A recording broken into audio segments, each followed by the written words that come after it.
What's going on, guys? Welcome back to Comic Scene. Adam, your host here. And if you guys are curious to know what's going on here in the Zine Tower, stay tuned and we'll dive in.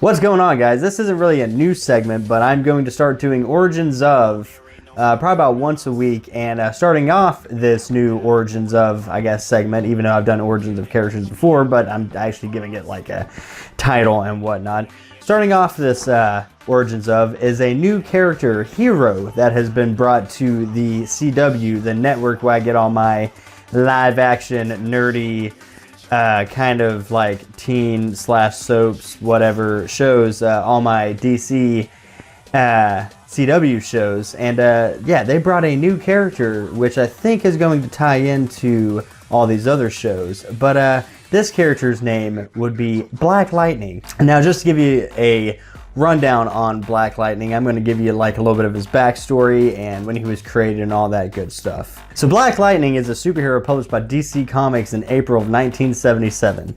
He was created by Tony Isabella and artist Trevor Von Eden. Sounds kind of like a villain, even though he's probably not a villain. But anyway, his first appearance was actually Black Lightning #1. And the cool thing about that is that he's the first African-American superhero to star and lead in his own series of comics. That's pretty neat.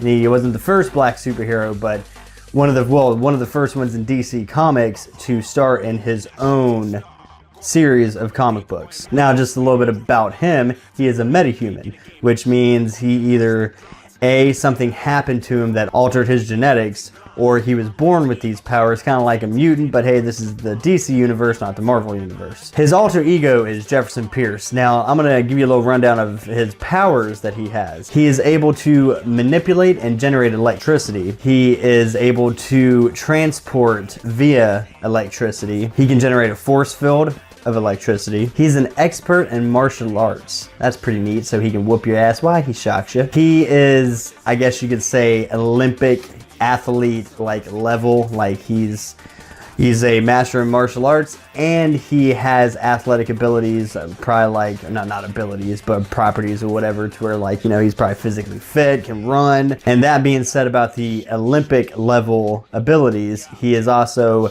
physically like at his prime, the peak of physical like embodiment. Now, a little bit of a backstory of where he came from. He grew up on the south side of Metropolis, which is pretty neat, which, if you're thinking about all these CW shows, if you grew up in the south side of Metropolis, where he's at in the show, don't you think that maybe they would incorporate him into Supergirl?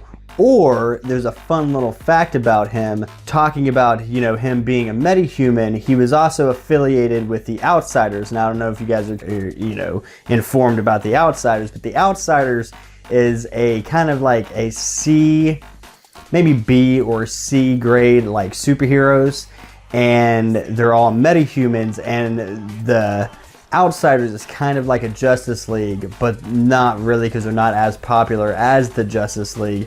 And they're kind of like, you know, the Outsiders. They're the heroes that are still pretty badass, but not super high up in the mainstream of comics like the Justice League. So that's pretty neat. And if you think about it, him being part of the Outsiders, if you guys are watching, Mr. Terrific referenced in one of the last episodes where, like, you know, Team Arrow kind of split apart, and him, Wild Dog, and the new Black Canary kind of like started their own little clique, like leaving, you know, Arrow and Diggle, and, you know, they were trying to decide of what to call themselves. Mr. Terrific was like, you know, I was kind of thinking like the Outsiders. So think about this. If they're going by the Outsiders, don't you think maybe they can incorporate him into the Outsiders? That would be pretty awesome. A fun little fact about the Outsiders as well is that the Outsiders was formed by Batman.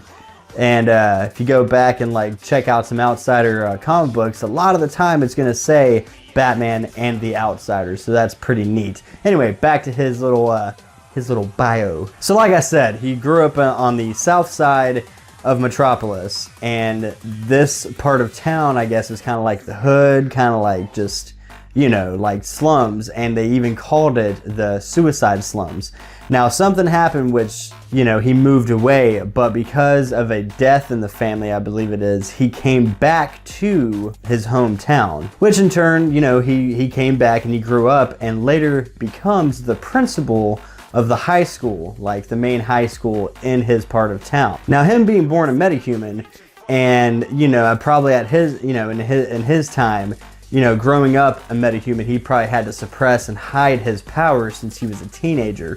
But now that he's come back and he's a little older and he's become a principal and he wants to help people, he took on the persona of Black Lightning and goes out and fights crime to protect his town, his city, and to also protect the ones that he loves. Now, all that being said, that was just a little section of his bio, his background or whatever. Now I'm gonna dive deeper into his like lineage, I guess, his background and like who this character is as I watch the show. Now, this show, I gotta say, is pretty awesome. I was hesitant about watching it first. Once I watched that first episode, it's really good. So I'm probably gonna do more videos on that show like I do on my other CW shows. So this was a little origin of video. If you guys are digging it, hit that subscribe button. And all my links are in the descriptions below about all my Twitter, Facebook, all that good stuff. And keep coming back, and we'll keep diving into the world of comics and all things movie. Shoot. Yeah, shoot.